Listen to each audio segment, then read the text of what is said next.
สบายดีมื้อนี้สิเข้าป่าไปหาเห็ดนี่หาเห็ดปวกเขาว่าเห็ดปวกออกสิไปหาตามป่านี่ตามป่าตามไร่แคมป์ไร่แคมป์นานี่แหละไปหาก่อนเด้อสิหมานบ่มื้อนี้มาลุ้นนำกันเนาะว่าสิหมานบ่เนาะ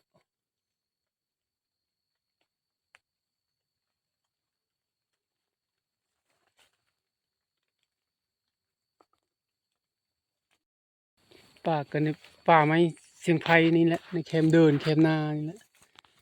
แต่ว่าเขาลักเข้ามาเบิ่งมาหาก่อนแล้วก็บ่จักแหละหาไปก่อนสิหมานอยู่บ่แต่ก่อนมันเคยออกเด้แต่ละปีออกเลยคู่ปีเลยได้กินคู่ปีโอ้นี่พี่น้องนี่เฮ็ดนี่เห็นแล้วบ่อนเคยเอานี่บ่อนนี้มันบ่อนเคยเอาอ๋อออกหลายนี่ออกหลายนี่มันออกหลายนี่มันเฮ็ดออกหลายนี่นะมันบานบ่เร็วมันเท่าบ่เร็วนี่ได้บ่เข้ามาแต่เช้านี่เด้อ๋อหลายเติบคันเข้ามาแต่เช้าซื่ออืมคันเข้ามาแต่เช้านี่คือสิบ่บานปานนี้นี่นะบานมาแล้วเห็นบ่มันบานแล้วนี่นะอุ้ยเอาเอาเฮ็ดเอาเฮ็ดเอาเฮ็ดก่อนเด้อเอาเฮ็ดก่อนพี่น้อง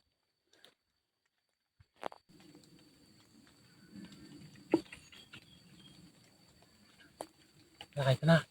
ลายครับมันเท่าเลย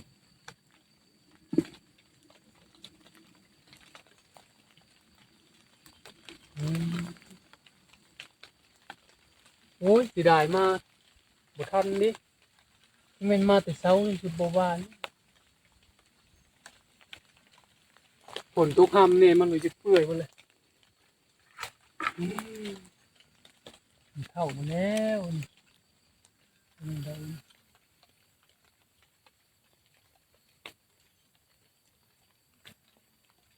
มานอยู่มานเฮ็ดเท่า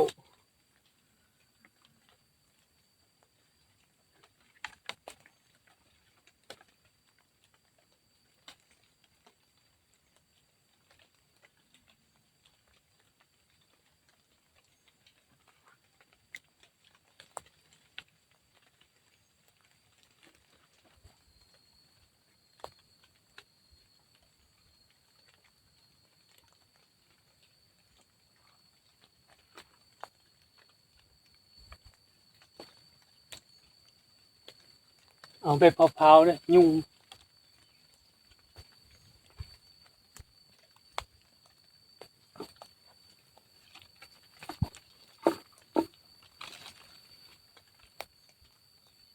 บ่คิดว่ามันสิออกเด้ก็จังบ่ได้เข้ามื้อเช้านี่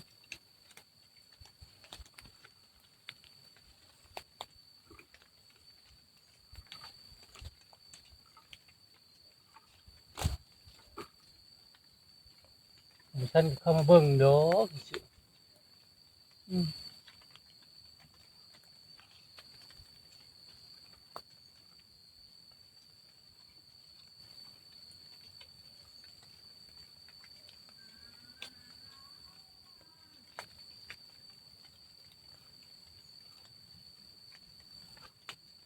โอ้ยยุงก็หลายมันหลายพี่น้องเอ้ย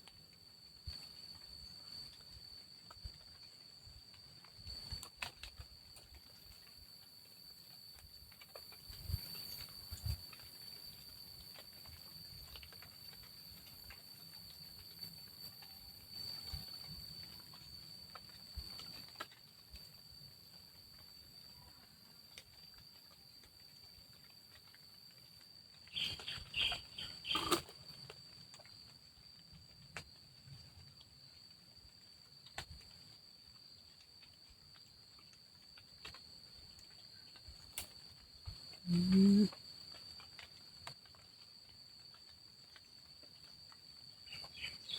บานแล้วเดินเข้ามาเยี่ยมเบิ่งแต่เช้านี่เด้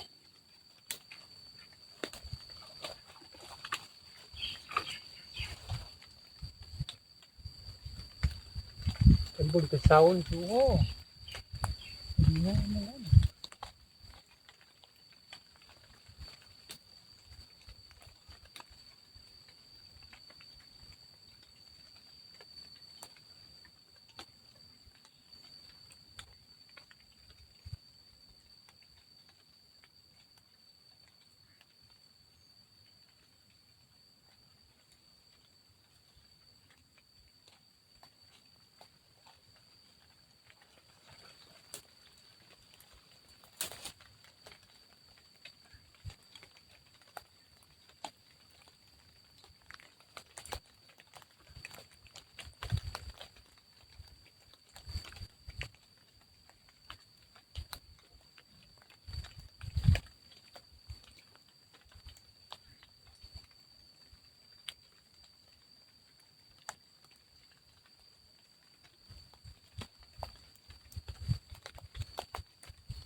เบิ่งกว่า